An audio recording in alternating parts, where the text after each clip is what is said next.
Debemos estar unidos porque donde hay unidad hay crecimiento. Este principio es tan importante que Dios lo puso en el primer libro de la Biblia, en el libro de Génesis. ¿Alguno ha escuchado la historia de la Torre de Babel? Una parte de ese texto dice en Génesis 11:6, dice: y dijo, miren, estos son Dios hablando, la gente está unida y todos hablan el mismo idioma.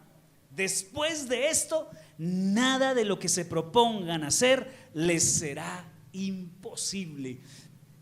Dios vio que el pueblo encontró un principio maravilloso. El problema es que lo usó para algo que no estaba dentro del propósito de Dios. Porque el propósito de Dios no era que ellos se estancaran ahí. El mundo, la gente en el principio dijeron, no, aquí estamos felices y contentos, hagamos una ciudad y construyamos una torre hasta llegar al cielo. Pero la orden de Dios fue, multiplíquense y expándase. Todavía les falta ir a China. Yo también creé Rusia, o sea, tienen mucho que descubrir. No, ahí donde los hicieron, ahí armaron una torre. Y esa no era la voluntad de Dios. La voluntad de Dios es que se extendieran por todo el mundo, que conocieran los diversos climas, que fueran al mar, que vieran la maravilla de lo que Dios había entregado para ellos. Había hecho un mundo grande y bonito para que ellos lo poblaran, lo administraran. No, ellos se quedaron ahí, pero se unieron y Dios sonrió y dijo, muy bien, no, chévere, descubrieron un principio, pero aquí no lo pueden usar. Pero Dios sí exalta el principio de la unidad, que es muy poderoso. Es importante estar unidos, y esto nos enseña que los primeros habitantes de la tierra, estos post-diluvio, comenzaron a multiplicarse, pero se estancaron. Y Dios no quiere estancamiento, Dios quiere avance, ¿cierto? Pero sin embargo, el principio de la unidad es muy importante. Entonces Dios tuvo que confundirlos, le dio otros idiomas y les tocó esparcirse. Pero esto demuestra que hay mucho poder en la unidad. Es decir, Dios dice, ni siquiera yo los puedo detener si se llegan a unir. Dice, nadie los podrá detener. Entonces, antes de que se me unan más, mejor los disperso, ¿cierto? Ese principio a veces lo usan en diferentes lugares para evitar motines o para evitar, hay que dispersarlos. Hay que dispersarlos porque unidos, qué miedo, ¿cierto? Entonces, hay que estar sanos en primera medida, pero también hay que estar unidos. Una familia unida es imparable. Un hogar unido es imparable. Las cosas que yo he logrado como familia, lo que hemos logrado como matrimonio, como esposos y con mis hijos ha sido porque todos vamos en la misma dirección. Conozco familias que tienen muchas posesiones, la mujer trabaja por aquí, el hombre trabaja por aquí, todos son tremendos, pero ¿sabe qué? Manejan cajas separadas. Usted maneja su plata, sí, a usted pague esta semana arriendo y servicios y yo me encargo de la universidad del niño. Y el resto de dinero cada uno se lo gasta. Y aunque suene moderno y chévere y respetable, porque no es pecado, pues eso no tiene nada de malo. Sin embargo, si yo tuviera esa actitud, jamás hubiéramos comprado casa, por ejemplo. Jamás hubiéramos podido poner a estudiar a nuestros hijos donde estudian o donde estudiaron. Nos unimos en un solo propósito. Muy bien, entre los dos vamos a sacar la casa adelante. Entre los dos. Entre los dos vamos a sacar la universidad de nuestros hijos. Entre los dos. Entre los tres, ya cuando Juanita está trabajando, dice yo también colaboro para la Universidad de Jacob. Tremendo. En la casa hemos logrado, y le doy la gloria al Señor, devolvernos un puño. Todos trabajamos por el mismo objetivo y nos hace invencibles. Y hay gente que nos ha dicho, y es que ustedes es que tienen mucha plata. No, muchas deudas y acaso. Y entonces, ¿cómo logran lo que logran? Unidos, juntos, todos en la misma dirección. Podré ser muy poquitos, pero somos muy machitos unidos. Y creo que esa es una de las claves de lo que Dios me ha mostrado a mí como familia, de que todos tenemos que ir en la misma dirección. Si eso se logra, somos imparables. ¿Se imagina si eso se lograra en la iglesia?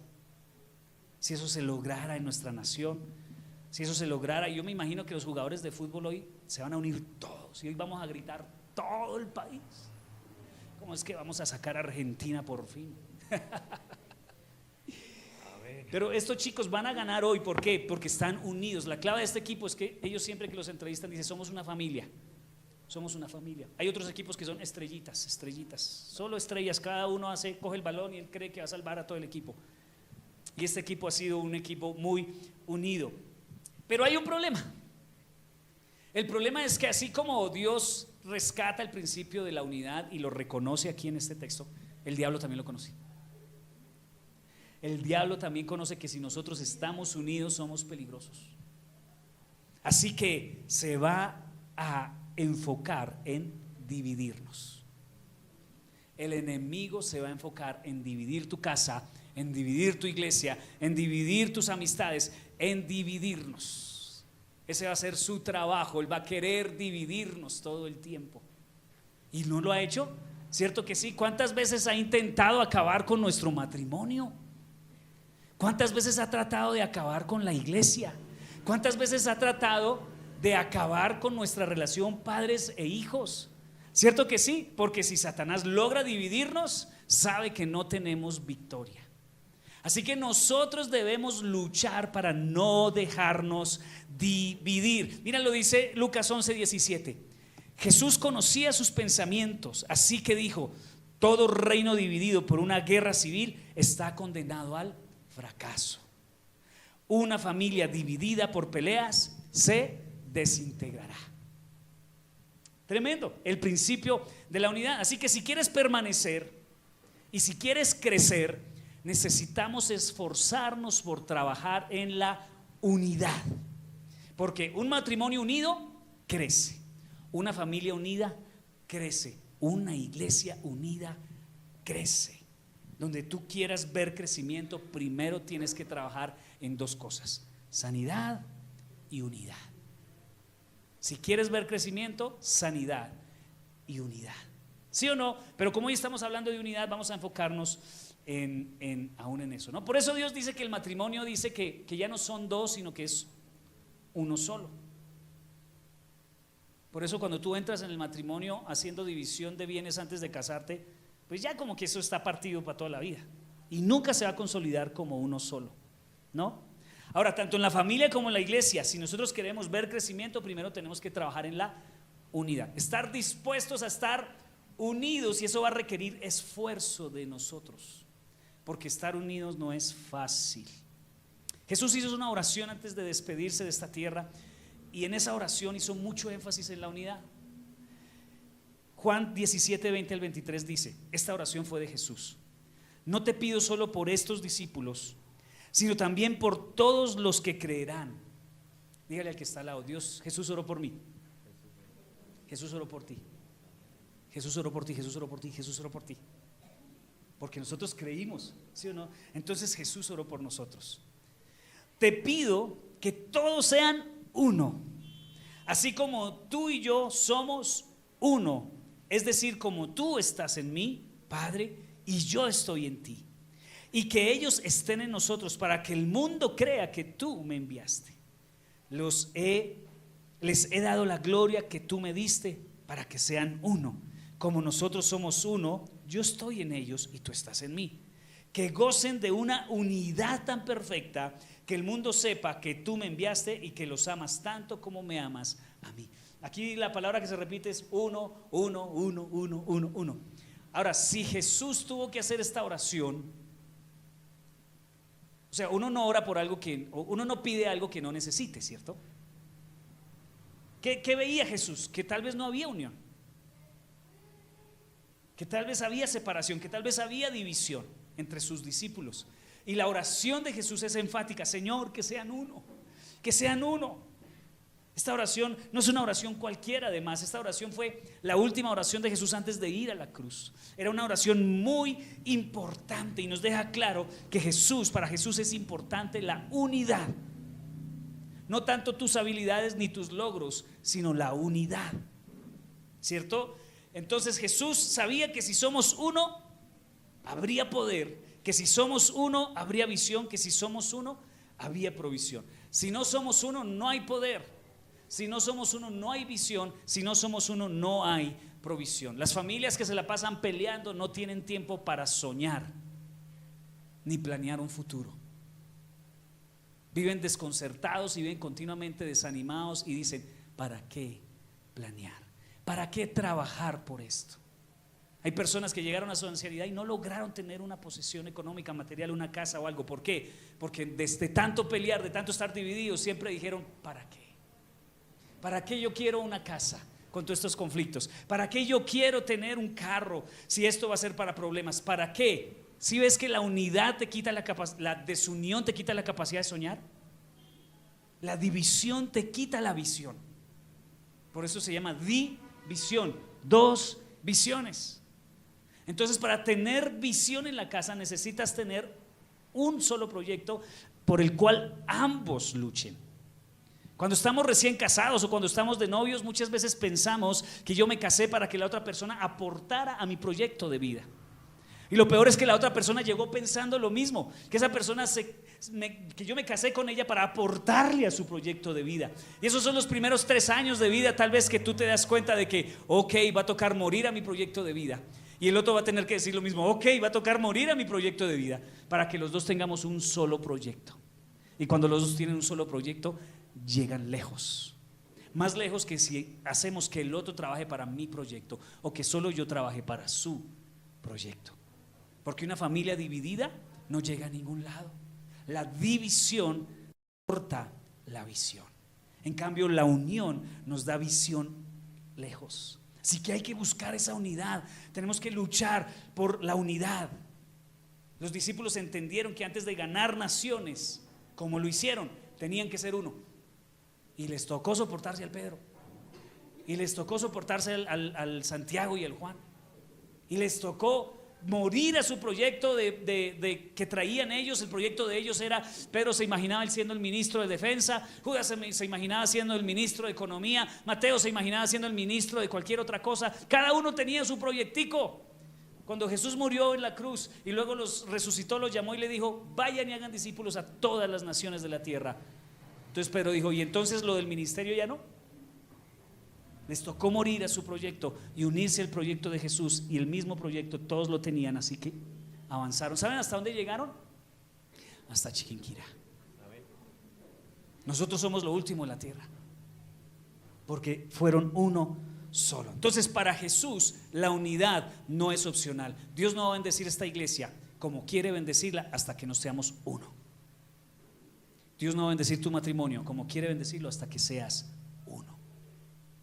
Y nos va a tocar sentarnos a mirar qué es lo que Dios quiere como ministerio, como iglesia, como familia. Yo hago una pregunta pensando en la oración que Jesús hizo en Juan. ¿Estamos siendo parte de la respuesta a la oración a Jesús? ¿O somos parte de la razón por la cual Jesús oró? Es decir, ¿estamos divididos o estamos unidos? Si Jesús tuvo que orar por esto, es porque no había unidad. Y esta oración de Jesús nos enseña 3 verdades. La primera verdad es que la unidad no es fácil. La unidad siempre va a tener oposición. Siempre, siempre. Yo vivo en un edificio donde son 16 apartamentos más 2 personas de los locales, y nos toca unirnos para las cosas del edificio. Qué chicharrón unirlos, oiga. Qué chicharrón es unirnos. Es difícil. Es difícil, si a veces es difícil unir 2, poner de acuerdo 2, ¿cómo será 16? ¿Cómo será una iglesia de muchos más miembros? La unidad no es fácil. Si no, Jesús no tendría que haber orado por la unidad. La unidad no es automática. Al contrario, lo que es automático es la división. La división sí es como automática. Hay que luchar contra la división en nuestra casa, contra la división en nuestra familia. Tenemos que estar atentos a cualquier personaje que llegue a nuestra familia a través de nuestros hijos, a tratar de dividirnos de ellos. Nosotros como padres tenemos que estar atentos de quién se acerca a nuestros hijos, si va a causar división o si viene a aportar. Yo siempre les digo, hijos, cuando ustedes se van a casar, escojan una persona que no nos separen de ustedes. No tenemos la intención de ser intrusivos, ni de estar encima de ellos, ni de ser unos malos suegros, pero tampoco tenemos la intención de que no nos dejen ver a nuestros nietos o que nos visiten a fin de año. Y yo les digo, escoja bien personas que procuren unidad y no división, porque una familia dividida no avanza. En Efesios 4:3 dice: Esfuércense por mantener la unidad creada por el Espíritu por medio de la paz que nos une. Mire la palabra que usa aquí Pablo, esfuércense. O sea, la unidad nos va a implicar un esfuerzo. No es fácil, costará la unidad. Habrá que hacer sacrificios, porque muchas veces yo tendré que morir a cosas con tal de mantener la unidad. Iglesia, vas a tener que morir a cosas si quieres mantener la unidad de la iglesia. Es que no, es que a mí me parece que la iglesia debe ser así. Que nadie hable. Y llegó una hermana que habla hasta por las orejas. Si usted quiere mantener la unidad, usted se traga el sapo y se calla, porque usted quiere mantener la unidad. O viceversa, no, esta iglesia yo quisiera que fuera más escandalosa, pero no. Usted por mantener la unidad se lo aguanta. ¿Cierto que sí? Eso tenemos que hacer nosotros. Por mantener la unidad debemos hacer sacrificios y esfuerzos. Yo sé que nos cuesta, pero si no hacemos ese esfuerzo, lo que va a pasar es que nos vamos a dividir. La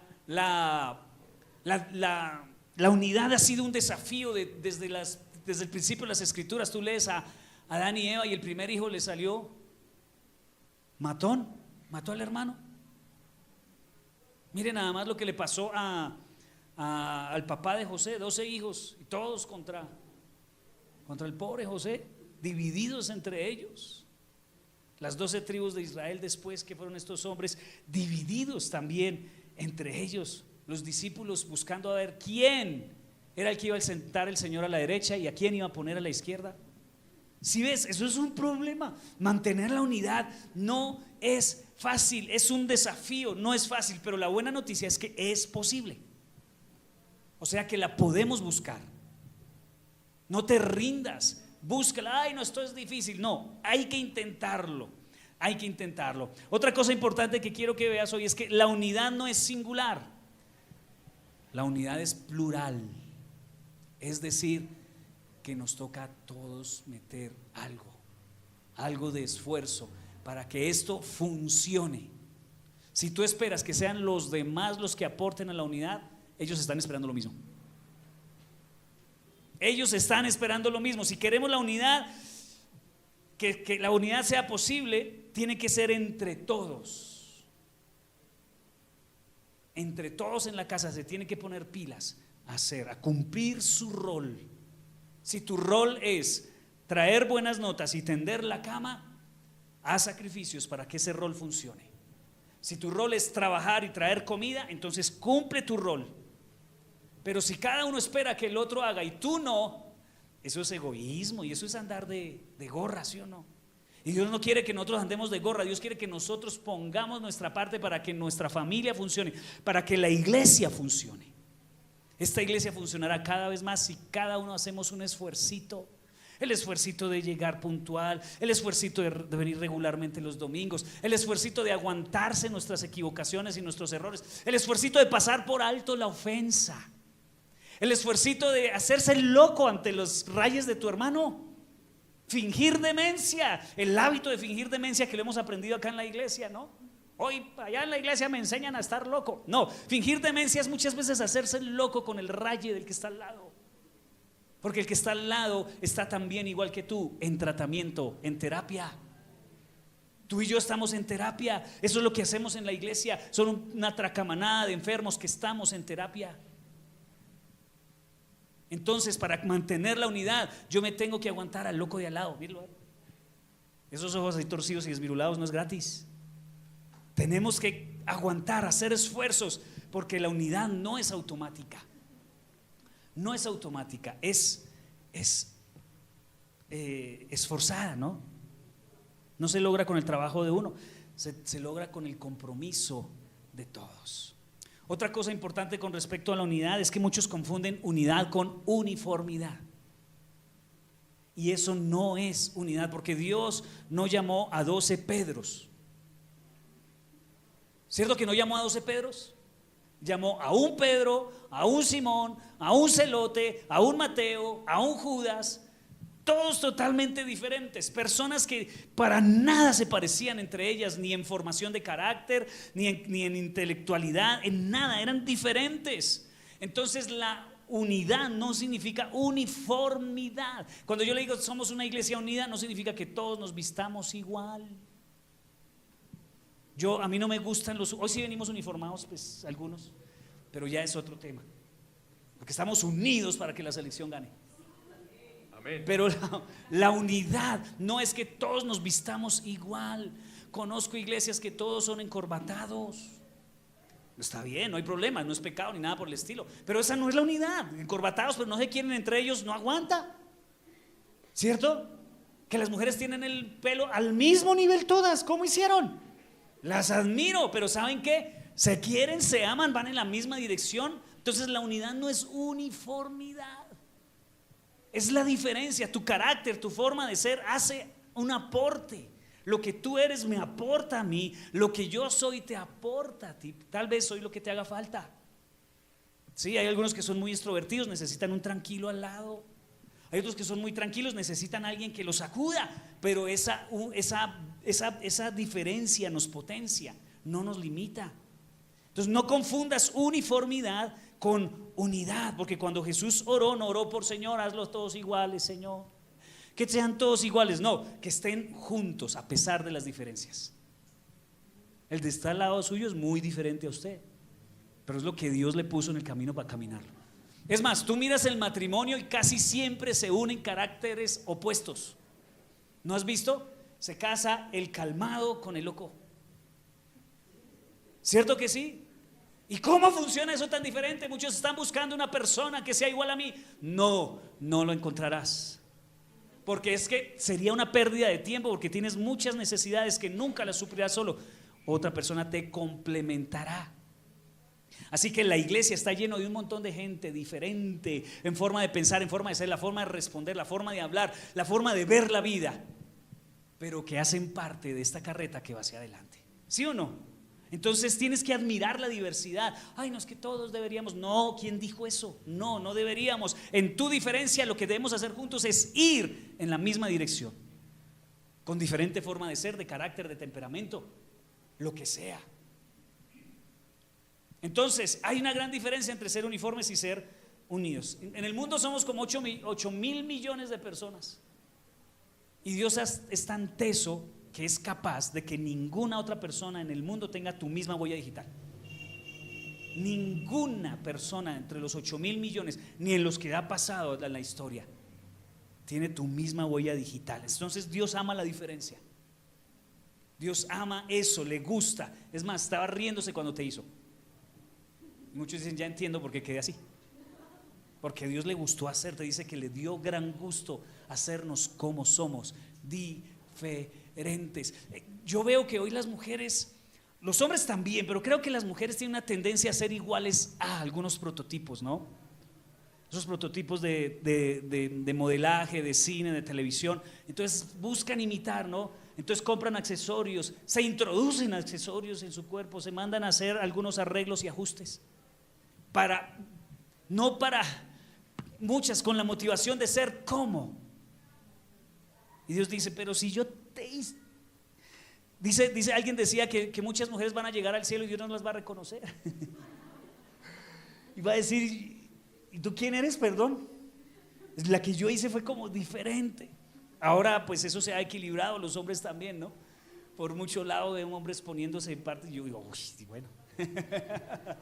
Pero Dios amaba esa diferencia con que te hizo.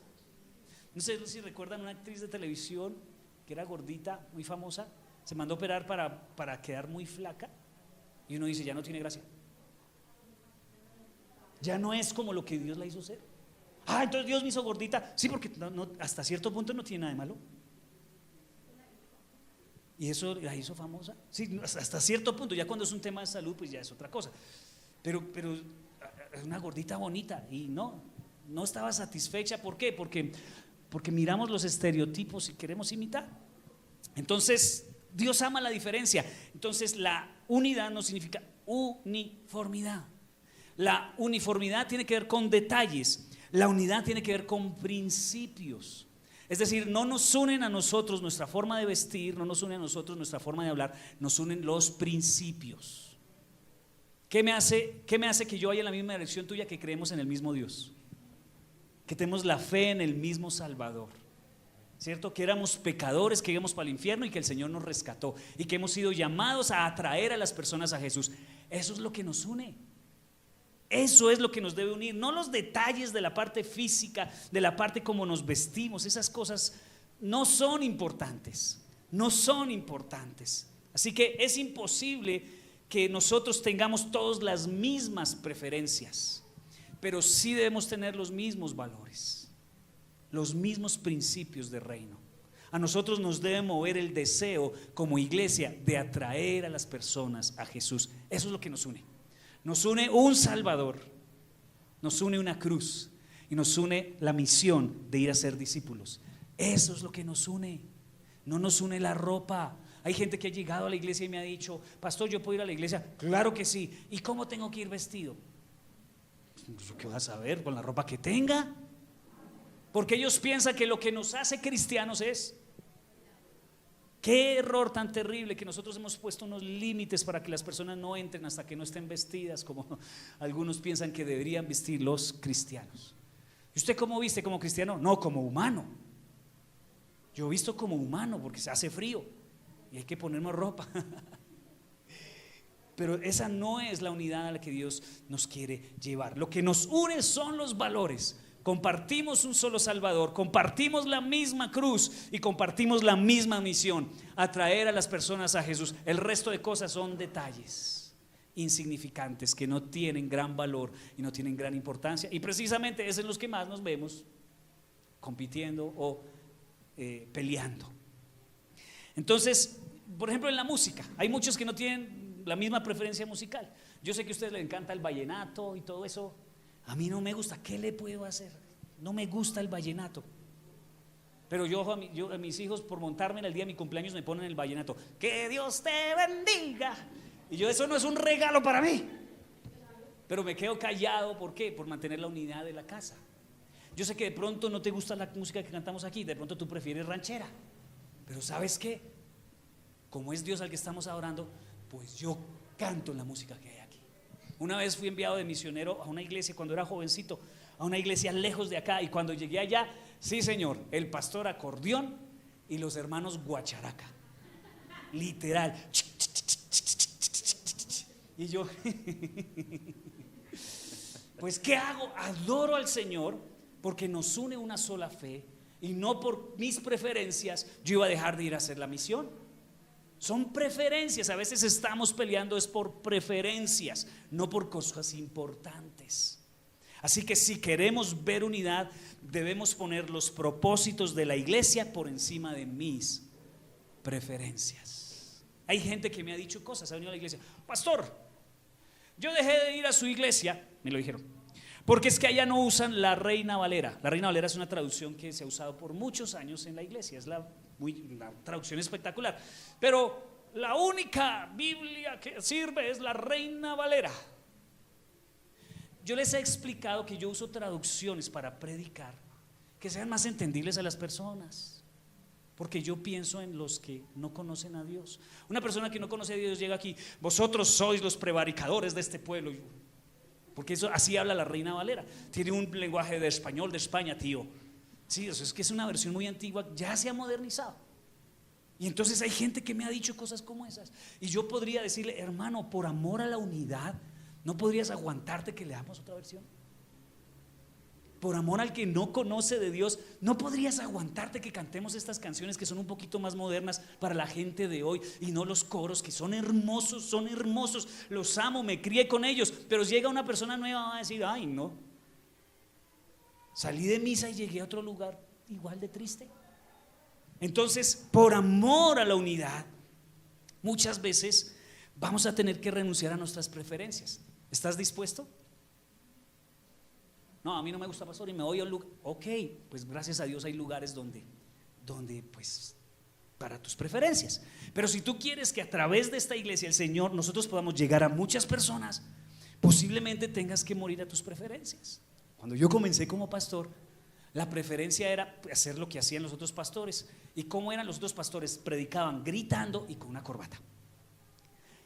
Gracias a Dios no hay videos que atestiguen eso, pero mis primeras predicaciones fue gritando y con corbata. O sea, usted no me reconocería. Y yo dije, Señor, ¿será que esto aporta a la misión de la iglesia? ¿O esto es únicamente para que se sientan felices 4 o 5 hermanitos que les gusta eso? ¿Cierto? Yo oraba, yo decía, Señor, yo me siento incómodo porque yo sé que llega una persona que no conoce a Dios y está sedienta de Dios, y si yo le grito no vuelve porque va a decir, qué locura eso. Y yo respeto mucho a los que predican de esa manera y está bien, es su forma, pero yo dije, voy a renunciar a mis preferencias para que la misión de Dios se cumpla. Y por eso hoy venimos en camiseta de la selección. Y yo sé que hay cristianos que les disgusta eso, porque el altar es un lugar sagrado donde no se pueden hacer esas cosas paganas. Es preferencias. Y a veces peleamos por las preferencias y eso nos lleva a la unidad, y no podemos cumplir la misión de atraer a las personas a Jesús por nuestras preferencias. Entonces mi pregunta es, ¿estás dispuesto a morir a tus preferencias? ¿A cumplir los propósitos de Dios y de la iglesia por encima de nuestras preferencias? Algunos podrían decir, me voy de la iglesia porque no me gusta la música. No entendiste la unidad, porque el propósito es más importante que mi preferencia. ¿Y cuál es nuestro propósito? Atraer a las personas a Jesús por encima de mis preferencias. Entonces, ¿cómo desarrollamos una cultura de unidad? En todo aspecto. ¿Cómo desarrollas una cultura de unidad en tu casa? ¿Cómo desarrollas una cultura de unidad en tu familia? ¿Cómo desarrollas una cultura de unidad en tu matrimonio? ¿Cómo desarrollas una cultura de unidad en tu iglesia? Creo que 3 cositas que ojalá escribas y las guardes y te sirva para aplicarlas y vivirlas. Primero, colaboración sobre cancelación. Ya les explico.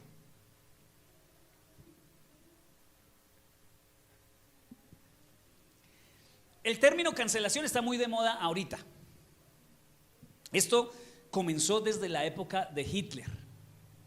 El tema de la cancelación es un tema delicado. ¿Qué hizo Hitler?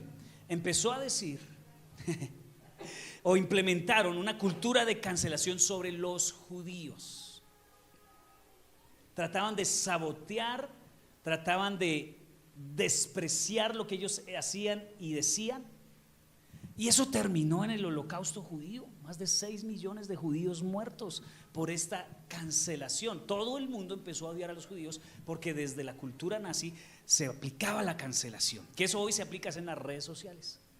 Tú escribes ahí Jesús te ama y de una vez, una de dos, o te bloquean o de una vez te lanzan 3 zarpazos. No venga aquí a poner religión. Es prohibido tener en el colegio es prohibido hacer una oración. ¿Sí? Las groserías sí son permitidas, pero hacer una oración no. El adoctrinamiento de tantas ideologías perversas, eso sí es permitido, pero dar clase de Biblia, eso ya no. Sí, esa es la cancelación que hoy estamos viviendo. Entonces, sabotean a alguien porque piensa diferente a los demás. Y eso a veces entre nosotros también funciona. Como no piensan como yo, como no hablan como yo, como no tienen la misma doctrina que yo, lo saboteo, lo juzgo, lo critico y lo pisoteo. Yo quiero animarte a no tener una cultura de cancelación entre nosotros como iglesia, sino a tener una cultura de colaboración. Yo te invito a que no tengas una cultura de cancelación en tu casa, con tus hijos, con tu esposo, con tu familia, sino una cultura de colaboración. Si quieres ver unidad, tú vas a tener que aceptar que tu hijo mayor es diferente a tu hijo menor. Ese cuentico de que yo los cría a todos por igual, eso se llama cancelación, porque tú cogías y cancelabas a alguien que pensaba diferente. A mí me tocó criar a mis 2 hijos de manera diferente. Ellos asumían la vida diferente. La forma que castigué a mi hija me funcionó. Cuando fui a castigar a mi hijo de la misma manera, no me funcionó. ¿Y yo qué? ¿En serio? Pero si me funcionó con ella, ¿por qué con él no? Yo recuerdo que a Juanita el castigo físico no le funcionaba. A Jacobo si usted lo toca ya se derrite. Oh. Pero a Juanita yo la tocaba y era las que me decía, no me dolió. No me dolió. ¿No les ha pasado alguna vez con mis hijos? Entonces, ¿qué hice yo? Descubrí un arma secreta que le dolía más. Es más, ella me decía, papá, pégueme. De verdad. Y fue las planas. Las planas era la forma en que ella aprendió y se disciplinó. Yo la castigaba y ella no lloraba.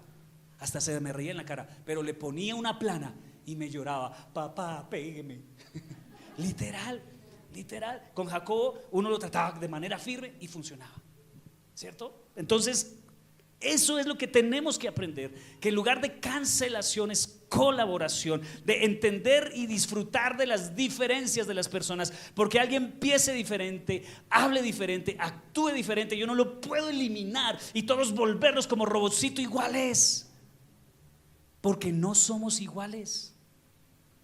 Y no pueden pensar y vivir y hablar como yo hablo. Eso quisiera, pero yo no puedo ser un nazi que a todos los tenga que volver con el pensamiento igual, ¿no? Un pensamiento igual. Entonces yo quiero animarte a que tengas ese tipo de colaboración en lugar de cancelación. Romanos 12:3, vamos a la Biblia, dice: cuando vean a algún hermano en necesidad, corran a ayudarlo y fórmense el hábito de ofrecer alojamiento a los que lo necesiten. Esto es lo opuesto a cancelar. ¿Hay alguien que te agrada, que te desagrada en la iglesia? Su forma de ser, qué pereza como es de... ¿Qué dice? Cuando esté en necesidad, corra a ayudarlo. Cuando esté en necesidad, corra a ayudarlo. Usted se aguanta aquí por dentro de que no le parece cómo es esa persona, pero cuando esté en necesidad, corra a ayudarlo. Esa es la cultura que Dios quiere que nosotros tengamos. Si usted quiere unidad, usted se pasa la diferencia que tiene con Él, pero cuando esté en necesidad, usted es el primero que extiende la mano para ayudar a las personas en necesidad. No dice ore, no dice piense, no dice que dice corra, como con un sentido de urgencia. La colaboración es tan importante que al menos encontramos en el Nuevo Testamento 59 veces que dicen la palabra unos a otros.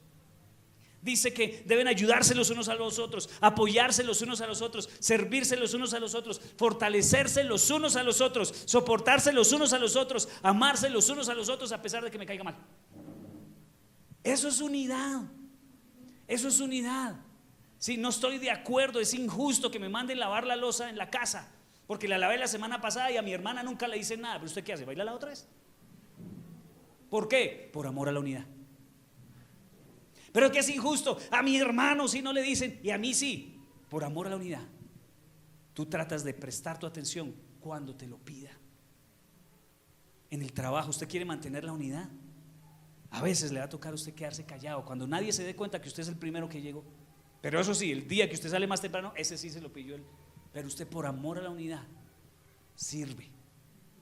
Así que debemos perdonarnos los unos a los otros, los unos a los otros. Necesitamos desarrollar un espíritu de colaboración. Que aunque me caiga mal, ¿sabe qué? Le va a colaborar. ¿Por qué? Por amor a la unidad.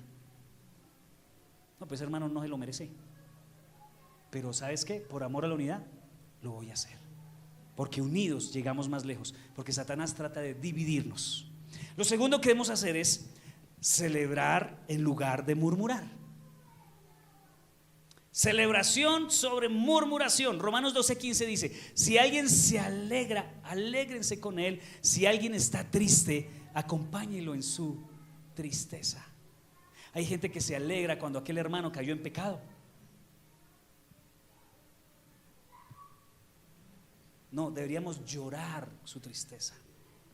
Deberíamos llorar su tropezón. Si queremos ver unidad, si queremos ser la respuesta a la oración de Jesús en Juan 17, tenemos que fomentar la celebración, no la murmuración. ¿Recuerdan que el amor todo lo cubre? ¿Se acuerdan que lo vimos hace unas semanas cuando hablamos del amor? El amor todo lo cubre. Entonces, en lugar de andar exponiendo sus debilidades, yo me quedo callado ante sus debilidades y yo celebro sus victorias y lo que sí tiene bueno. Si quieres mantener la unidad, tenemos que luchar con nuestro deseo de andar exponiendo la debilidad de los demás. ¿Sí? Tan feo que es un hijo quejetas. ¿No les parece? Ay, mira lo que hizo tal. Qué pereza las quejas. En lugar de ser quejetas, tenemos que estar celebrando las cosas que de una u otra manera sí van a tener buenas. No todo es malo. Tenemos que celebrar con los que se alegran, llorar con los que lloran. Porque si un hermano crece, la iglesia crece. Si un hermano es bendecido, la iglesia es bendecida, ¿o no?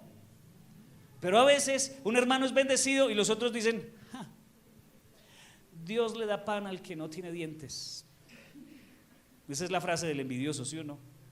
En lugar de celebrarlo, que inició su negocio, que mire cómo está de bonito esa ropa que tiene carro el hermano, eso significa que la iglesia está siendo bendecida, que hay más recursos para traer a otros a Jesús. Así que si quieres tener unidad, tienes que aprender a celebrar, a no ser un perseguidor de defectos, sino una persona que busca estar encontrando lo que sí tiene bueno.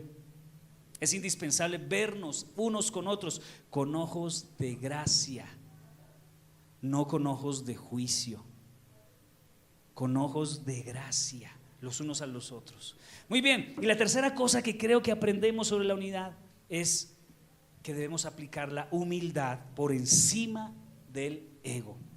Muchas veces los problemas de desunión es orgullo, puro orgullo, ¿sí? Quiere terminar la pelea ganándola siempre, entonces grita más duro. Pero el otro, como también quiere terminarla ganando él, entonces grita más duro.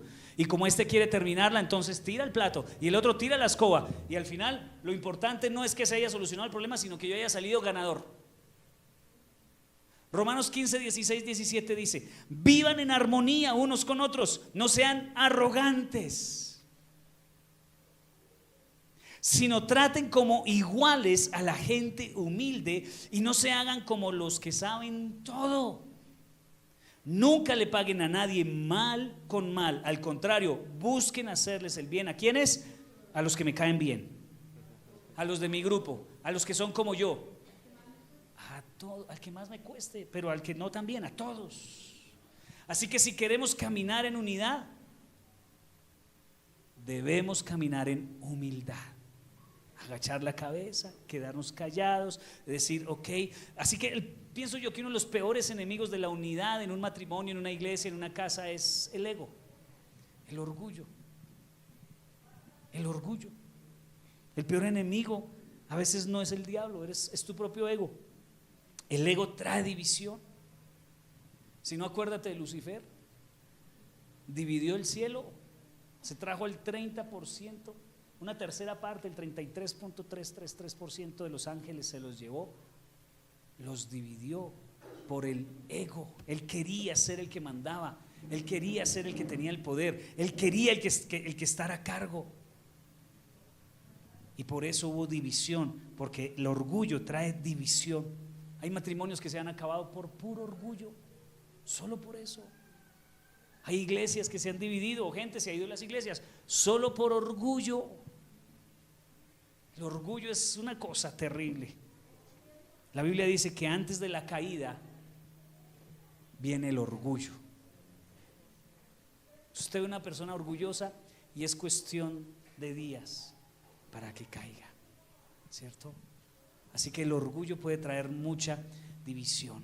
Entonces Dios quiere llevarnos a una vida de unidad para que logremos más cosas en Él. Pero va a requerir esfuerzo tuyo. Va a requerir disposición a morir muchas veces a tus preferencias. Va a requerir que tú te esfuerces por humillarte y agachar la cabeza, sencillamente no reaccionar y dejarle al Señor el cambio de los demás. Tú no puedes cambiar a nadie, pero no dejes que el orgullo te saque del propósito de Dios. Ponte de pie y oramos.